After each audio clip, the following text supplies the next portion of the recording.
الحمدللہ رب العالمین والصلاة والسلام علی سید المرسلین اما بعد فاعوذ باللہ من الشیطان الرجیم بسم اللہ الرحمن الرحیم. پڑھیے الصلاة والسلام علیک یا رسول اللہ وعلی آلک واصحابک یا حبیب اللہ. الصلاة والسلام علیک یا نبی اللہ وعلی آلک واصحابک یا نور اللہ. درود پاک پڑھنے کے بے شمار فضائل و برکات ہیں. کعبے کے بدر الدجا، طیبہ کے شمس الضحیٰ صلی اللہ تعالی علیہ وآلہ وسلم فرماتے ہیں کہ تم اپنی مجلسوں کو مجھ پر درود پاک پڑھ کر آراستہ کیا کرو کہ تمہارا مجھ پر درود پاک پڑھنا کل بروز قیامت تمہارے لیے نور ہوگا.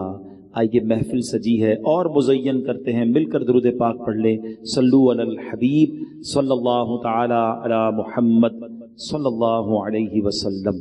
احادیث میں مضمون ملتا ہے کہ جو رمضان میں ایک سجدہ کرے تو اس کو ہر سجدے کے بدلے جنت میں ایک محل عطا کیا جائے گا. ذرا غور کریں کہ ہم کتنے سجدے کرتے ہیں تراویح میں؟ 20 رکعتیں 40 سجدے، 17 رکعتیں عشاء کی ملا لیں تو مزید 34 سجدے، 74 ہو گئے. مغرب بھی رات میں نماز آتی ہے تو جو مغرب کے 3 فرض، 2 سنت، 2 نفل، اوابین بھی اللہ توفیق دے پڑھ لے تو یہ کتنے ہو گئے؟ 18 سجدے. سبحان اللہ، عدد کتنا پیارا بنا کہ جو مغرب پوری پڑھے، عشاء پوری پڑھے تو ایک رات میں 92 سجدے کرتا ہے. 92 کا عدد بھی سرکار دو عالم علیہ الصلوۃ والسلام کے مبارک نام کا عدد ہے. اس سے انشاءاللہ 92 گھر روزانہ اور جنت میں وہ کما رہا ہے. اور صرف جنت کے محل نہیں، آقا فرماتے ہیں ہر سجدے پر 1000 نیکیاں بھی ملیں گی. 92,000 نیکیاں ہو گئی. پھر فرمایا ہر سجدے پر جنت میں ایک درخت بھی لگا دیا جائے گا. اب کسی کو یہ کہیں یار رمضان میں 20 رکعتیں تراویح کی پابندی سے پڑھو، جیسے ہی مہینہ ختم ہوگا تو میں ڈیفینس میں ایک بنگلہ دے دیا جائے گا. بندہ کہے یار صرف تراویح سے بنگلہ ملے گا تو تہجد بھی پڑھ لیتا ہوں، ساتھ کی پلاٹ بھی دے دیں. ملے تو ہم سب کرنے کے لیے تیار ہیں. نبی کے وعدوں پر یقین رکھو نا. ہر سجدے پر آپ کو جنت میں ایک محل مل رہا ہے تو کیوں 8 تراویح پڑھ کے کوئی چلا جاتا ہے، کوئی 12 تراویح پڑھ کے چلا جاتا ہے، کوئی تراویح نہیں پڑھ رہا ہے. نہ کریں ایسا. دیکھیں رمضان کی یہ راتیں گھومنے پھرنے کھانے پینے کے لیے نہیں ہیں، یہ عبادتوں کے لیے ہیں. یہ اللہ کو راضی کرنے کا مہینہ ہے. اس مہینے میں حاصل کر لو جو حاصل کرنا ہے. نبی پاک کی حدیث سے سمجھو رمضان کیا ہے. میرے آقا علیہ الصلوۃ والسلام فرماتے ہیں اگر اس امت کو معلوم ہوتا کہ رمضان کیا ہے تو یہ تمنا کرتے کہ سارا سال ہی رمضان ہو. آپ دیکھیں کچھ لوگوں کا سیزن آتا ہے، بہت سارے یہاں کاروباری لوگ بیٹھے ہیں، ہر کاروبار کا ایک سیزن آتا ہے. آج کل آپ کو درزی بڑے بیزی ملیں گے، خاص طور پہ آخری عشرے میں. اچھا اب ان کو کہیں چلو یار کہیں گھومنے پھرنے چلتے ہیں، کہ نہیں بھائی رمضان کا سیزن لگا ہوا ہے، عید کے بعد جدھر بولو گے چلیں گے. بقرعید کے دنوں میں کسی کسائی کو گھما پھرا کے دکھا دو. نہیں بھائی یہ تو دن آئے، پورا سال انتظار تھا. بقرعید میں ہر آئٹم کا آتا ہے نا سیزن. مثال کے طور پہ گرمیاں آتی ہے تو کولر والے، اے سی والے بیزی ہو جاتے ہیں. سردیاں آتی ہے تو بلینکٹ والے، گیزر والے. ہر کاروباری کا ایک سیزن ہوتا ہے. وہ سیزن میں کیا کہتا ہے اپنے دوستوں کو؟ یار سیزن کے دن ہے. گھر والوں کو بھی کہتا ہے کوئی مجھ سے ایکسٹرا کام مت کہنا. دوستوں کو کہتا ہے بھائی میں ٹائم نہیں دے سکوں گا، بس یہ 10 15 20 دن مہینہ سیزن کا گزار لو، پھر انشاءاللہ جو بولو گے کریں گے. تو رمضان میں ہم نہیں کہہ سکتے اپنے دوستوں کو یار یہ مہینہ تھوڑا سا عبادت کرنے دو، یہ مہینہ میں سجدے کر لوں، یہ مہینہ میں تلاوت کر لوں. بلکہ رمضان میں ایسا لگتا ہے دوستی یاری زیادہ جاگ جاتی ہے. وہ بھی دوست بن جاتا ہے جو سارا سال نظر نہیں آ رہا ہوتا. وہ بھی کرکٹ کھیلتا ہے جو پورا سال کرکٹ نہیں کھیلتا. اور رمضان کے کرکٹ کھیلنے کے لیے آیا ہے. رمضان ٹورنامنٹ معاذ اللہ جری دیکھیں لوگ. اچھا پھر ایک تو کرکٹ، دوسرا کھانا پینا ہے. حالانکہ بھوکا رہنے کا مہینہ آیا ہے لیکن ہم کیا کر رہے ہیں؟ آل یو کین ایٹ، سحری آفر، افطار آفر. اچھا دوست بھی ایک دوسرے سے مل کے ایک ہی سوال کر رہے ہوتے ہیں، اور سناؤ آج سحری کدھر کرنی ہے، آج افطار پہ کدھر چلنا ہے. تو بھائی یہ پوچھو نا آج تلاوت کدھر کرنی ہے، آج ذکر کدھر کرنا ہے، آج محفل میں کہاں جانا ہے، آج تہجد کدھر پڑھنی ہے. یہ باتیں نہیں ہو رہی ہماری. سوچیے رمضان کیا ہے خدا کے واسطے.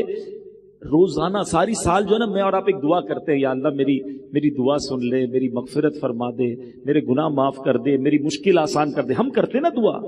آپ کو پتہ ہے حدیثوں میں یہ مضمون ملتا ہے کہ رمضان کی راتوں میں آسمان سے آواز لگائی جاتی ہے کوئی مانگنے والا کہ اس کی مراد پوری کر دی جائے، ہے کوئی مغفرت کا سوالی کہ اس کا سوال پورا کیا جائے، ہے کوئی توبہ کرنے والا کہ اس کی توبہ قبول کی جائے. ادھر سے آفر ہے اور ہم غفلت میں یہ راتیں گزار رہے ہیں.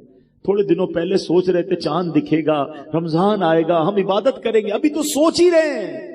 پلیز دیکھو، پچھلے رمضان میں کئی لوگ ہمارے ساتھ تھے جو اس بار نہیں ہیں.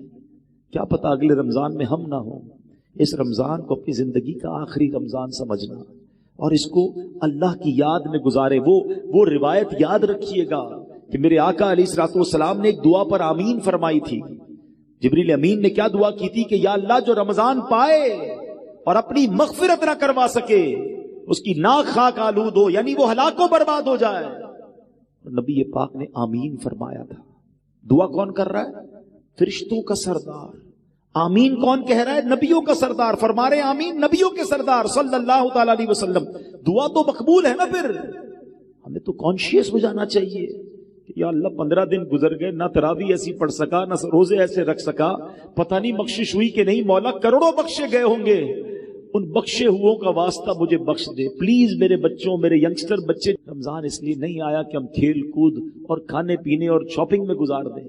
قرآن شریف کے حوالے سے ہی میں ایک سورت بلکہ اس کی چند آیتیں اور وہ پیغام دینا چاہتا ہوں کہ سوچئے اس مہینے میں ایک ایسی رات ہے جس رات کی فضیلت بیان کرنے کے لیے پوری قرآن پاک میں ایک سورت آئی ہے اور اس سورت کا نام ہی سورہ قدر ہے. اور کیا شاندار پیغام ہے اس میں. بسم اللہ الرحمن الرحیم. انا انزلناہ فی لیلۃ القدر وما ادراک ما لیلۃ القدر.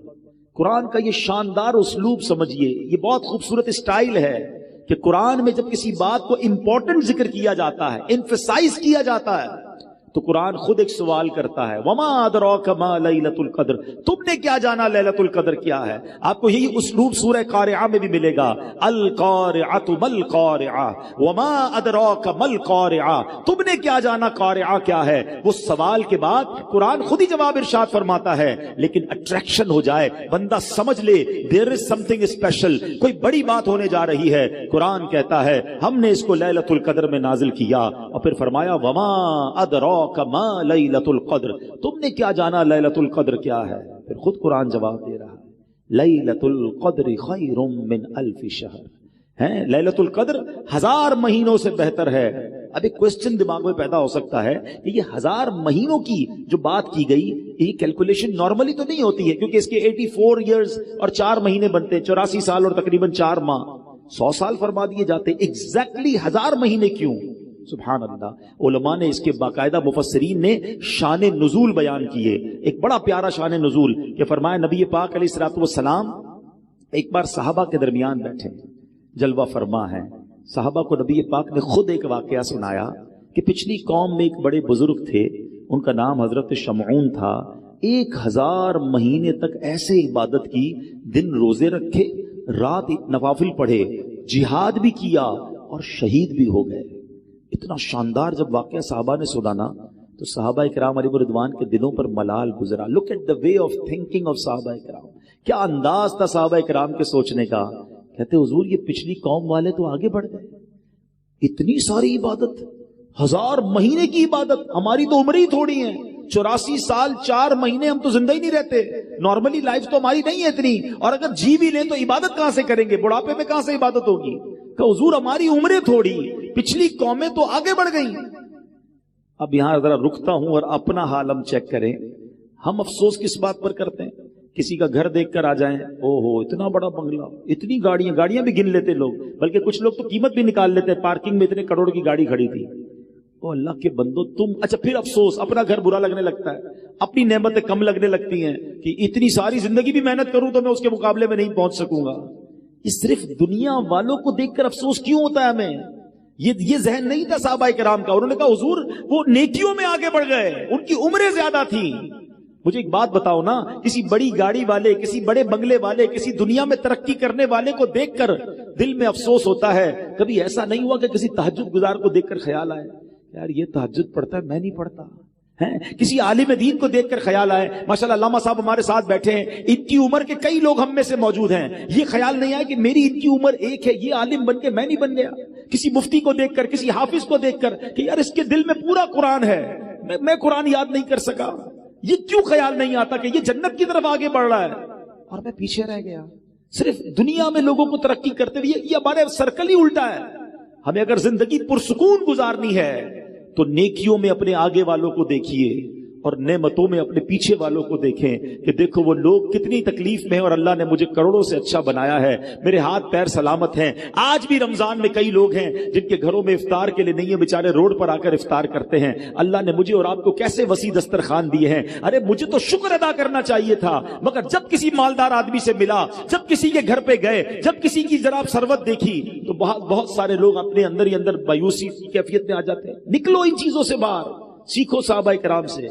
اب جب صحابہ کرام نے نبی پاک سے کہا نا حضور یہ لوگ تو آگے بڑھ گئے، سبحان اللہ، نبی پاک کے دل اقدس پر کچھ ملال گزرا. ہائے ہائے، مصطفیٰ کریم کے دل اقدس پر ملال گزرے، رنج گزرے. یہ رب کو کب گوارا ہے. جبریل امین آتے ہیں، کہتے حضور غم زدہ نہ ہو، آپ کی امت کو اللہ نے ہر سال ایک رات ایسی دے دی ہے جو اس رات میں عبادت کرے گا اللہ حضرت شمعون کی 1000 مہینے کی گئی عبادت سے زیادہ ثواب عطا فرما دے گا. That is 1000 month لیلۃ القدر خیر من 1000 شہر. یہ وہ 1000 مہینوں سے افضل رات ہے جو ہر سال ہمیں عطا کی گئی ہے. سبحان اللہ. اب آؤ اور آسان کر دیا گیا. یہ نہیں کہا کہ سال میں کوئی رات ہوگی، بلکہ یہ بھی نہیں کہا رمضان میں کوئی رات ہوگی. نبی پاک نے غلاموں پر اور کرم فرما دیا. یہ بھی فرما دیا، حدیث پاک کا خلاصہ ہے کہ رمضان کے آخری عشرے کی پاک راتوں میں سے کسی رات میں شب قدر کو تلاش کر لو. 21ویں، 23ویں، 25ویں، 27ویں یا 29ویں. تو اے میرے پیارے اسلامی بھائیوں، دس از دا گولڈن چانس. اللہ مجھے اور آپ کو شب قدر نصیب فرمائے. مور دین 84 ایئرز، 84 سال سے زیادہ کی عبادت کرنے کا ایک رات میں آپ کو موقع ملنے والا ہے. تو آپ کانشیس ہو جائیں، تیار ہو جائیں. آخری عشرہ گھومنے پھرنے اور شاپنگ سینٹر میں مت جانا. یہ فوکس کر لیں. سب سے بہترین طریقہ کیا ہے شب قدر کو پانے کا؟ علماء کہتے ہیں بندہ اعتکاف کر لے. جو اعتکاف کرتا ہے نا اس کو تو شب قدر اللہ کے گھر میں ہی مل جاتی ہے. تو جہاں جہاں ہو سکے اعتکاف کریں. دعوت اسلامی کے تحت بھی دنیا بھر میں اعتکاف کروائے جا رہے ہیں. تو جہاں آپ کی محلے میں عاشقان رسول کی مسجد ہو، جس سے بن سکے دعوت اسلامی والوں کے ساتھ اعتکاف کریں گے تو فائدہ یہ ہوگا کہ آپ کی اعتکاف میں بھی تربیت ہوتی رہے گی، بہت ساری باتیں مزید سیکھ جائیں گے. اعتکاف نہیں کر سکتے تو پھر آج میرا ایک مشورہ لے لیجیے. یہ 5 طاق راتیں طاق میں رکھیں، ٹارگٹ میں رکھیں، مس نہیں ہونی چاہیے. کیا کیا کرنا ہے؟ سب سے پہلے تو یاد رکھیں جو عشاء کی نماز اور فجر کی نماز باجماعت پڑھتا ہے اسے پوری رات عبادت کا ثواب ملتا ہے. یہ عادت تو سارے سال کی بنا لیں، اللہ توفیق دے. سارا سال ہی عشاء اور فجر سے جماعت سے پڑھ لیا کرو، ہر رات عبادت کا ثواب مل جائے گا. لیکن ایٹ لیسٹ طاق راتوں میں عشاء بھی، تراویح بھی اور فجر یہ باجماعت آپ نے پڑھنی ہے. ماشاءاللہ کئی مسجدوں میں صلاۃ التسبیح ہوتی ہے، صلاۃ التسبیح ادا کریں. اچھا، پھر ذکر و اذکار کی بھی کوئی ٹارگٹ لے لیں، کیونکہ فضول کام تو کرنا نہیں ہے. 1200 بار درود پاک پڑھیں، کلمہ پاک پڑھیں، اللہ اللہ کا ذکر کر لیں، سبحان اللہ، الحمدللہ، اللہ اکبر، اور جو ذکر الہی ہیں وہ کریں. اس کے بعد آپ کم از کم 2 سے 3 پارے تلاوت کا بھی ٹارگٹ رکھیں کہ میں نے 5 طاق راتوں میں تلاوت قرآن بھی کرنی ہے. سورہ ملک پڑھ لیں. اور پھر ایک اور مشورہ یہ دوں گا کہ 5 راتوں میں صدقہ دیں. آپ کی جتنی حیثیت، 100 روپے کر لیں، 500 کر لیں، 1000 کر لیں، 10,000، 1 لاکھ، جو اللہ نے آپ کو نوازے. 5 انویلپ بنا لیں کہ میں نے یہ 5 راتوں میں اللہ کی راہ میں خرچ کرنا ہے. کسی غریب کو دے دیں، کسی مسجد میں دے دیں، واٹ ایور. لیکن ہوگا کیا کہ اگر ان 5 راتوں میں جو رات بھی شب قدر ہوئی نا، یہ جتنی ورائٹی والے انشاءاللہ آپ نے ثواب کے کام کیے ہوں گے، ہر کام اللہ کی رحمت سے 1000 مہینوں سے زیادہ کی فضیلت حاصل کر لے گا. ٹارگٹ کرو. لوگ سیزن کا جب خیال رکھتے ہیں، آپ خیال رکھو نا، ایک زبردست سیزن آ رہا ہے، آیا ہوا ہے رمضان، اور آخری طاق راتوں کو اور آپ فوکس کر لیں. اور پھر آخری بات دیکھیں، رمضان میں ماشاءاللہ مسجدیں بھی بھری ہوئی ہیں، نمازی بھی ہیں. رمضان کے بعد کیا ہمارے اوپر رمضان میں ہی نماز فرض ہے؟ کیا ہم رمضان میں ہی اللہ کے بندے ہیں؟ ایکچولی پتہ ہے ہوتا کیا ہے؟ سمجھو بات. رمضان میں میری اور آپ کی پریکٹس کروائی جا رہی ہے فائنل فائٹ کے لیے. شیطان بند کر دیا، اینیمی بند ہے، دشمن بند ہے، تاکہ میرے بندے عبادت کر لیں، روزہ رکھ لیں، تگڑے ہو جائیں، تقوی میں مضبوط ہو جائیں. اب شیطان آئے تو مقابلہ کر سکیں. مگر نظر یہ آتا ہے کہ لگتا ہے پہلی بال پہ ہی آؤٹ ہو جاتے ہیں، پہلے دن ہی مقابلے میں ہار جاتے ہیں. ارے بھائی کچھ دن تو باقی رکھتے. چاند رات بھی مسجدیں خالی، مغرب میں مسجد بھری بھی ہے. عشاء سے پہلے اگر امام صاحب اعلان کر دیں کہ چاند نظر آ گیا تو عشاء پہ بھی نہیں آتے. یار ذرا صحیح بتاؤ، یہ اپنے دل پہ ہاتھ رکھ کے سوچو، ہم یہ پیغام تو نہیں دے رہے کہ اے شیطان جب تک تو بند تھا نا ہم اللہ کے بندے تھے، اب جب تو آزاد ہو گیا ہم نے تیری ماننی ہے۔ یہ بتاؤ کیسا میسج ہے۔ آپ تو شیطان کو گویا یہ کہیں عمل کے ذریعے کہ اے شیطان ہم رمضان میں بھی رحمان عز و جل کے بندے تھے، رمضان کے بعد بھی اللہ کی بات مانیں گے تیری نہیں۔ تو اس بار ہم نے بدلنا نہیں ہے، انشاءاللہ رمضان کے بعد بھی نمازیں پڑھیں گے انشاءاللہ۔ اچھا یہ کیوں نہیں ہوتا ہے؟ ریزن ڈھونڈتے ہیں، what is the reason behind this, وجہ کیا ہے؟ ہر بار توبہ کرتے ہیں، 27ویں شریف کو رو رو کے توبہ کرتے ہیں، کئی لوگ تو اعتکاف کرتے ہیں، پھر کیا ہوتا ہے کہ یار یہ عید کے دن میں غائب ہو جاتے ہیں اور پھر اس کے بعد نظر ہی نہیں آتے۔ اس کی بڑی وجہ پتہ ہے کیا ہے؟ اس کی بڑی وجہ ہماری صحبتیں ہیں، ہماری کمپنیز ہیں، ہمارے دوست ہیں۔ ہم نے دوست وہ بنائے ہیں کہ جیسے ہی چاند نظر آتا ہے دوست گھر پہ آ جاتا ہے، چلو بھائی چاند رات ہو گئی مارکیٹ چلتے ہیں، فلم سنیما کی ٹکٹ بھی تو بک کرنی ہے نا، ڈرامہ بھی تو دیکھنے جانا ہے، گھومنا پھرنا بھی تو ہے، ارے یار نماز پڑھنی، ارے بھائی کیا ہو گیا پورا مہینہ تو پڑھ لی نماز، اب کیا کرنا ہے؟ ایسے دوستوں میں رہو گے تو کیسے نمازی بنو گے؟ دوست وہ ہوتا ہے جس کو دیکھ کر خدا یاد آ جائے۔ کوئی ایک دوست ہے آپ کا اور میرا ایسا جس کو دیکھ کر خدا یاد آئے؟ ہم نے تو ایسے دوست بنائے جس کو دیکھ کر سنیما یاد آتا ہے، الٹے کام یاد آتے ہیں۔ نہ کریں ایسا۔ اگر یہ سوچ لیا ہے نا کہ اب رمضان میں نیک بنا ہوں اور سارا سال نیک بننا ہے، we have to change over companies. ہمیں اپنی صحبتوں کو دیکھنا ہوگا۔ اچھوں کی صحبت تجھے اچھا بنا دے گی، برے کی صحبت تجھے برا بنا دے گی۔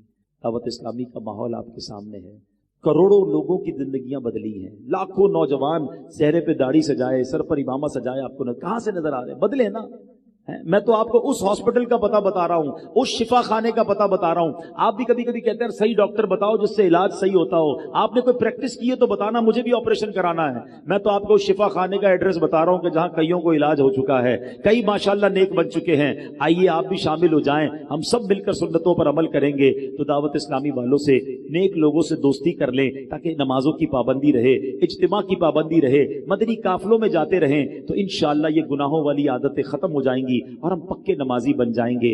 اللہ مجھے بھی اور آپ کو بھی رمضان کی برکتیں بھی عطا فرمائے، لیلۃ القدر کی برکتیں بھی عطا فرمائے، اور رمضان کے بعد بھی ہمیں عبادتوں میں مصروف رہنا نصیب فرمائے۔ رمضان میں خوب سخاوت کیجئے، اللہ کی راہ میں خرچ کیجئے، غریبوں کی عید اچھی کیجئے، ان کے دسترخوان وسیع کر دیجئے، اللہ آپ کو نوازے گا۔ اپنی زکوٰۃ پوری دیجئے، اپنی عطیات دل کھول کر دیجئے۔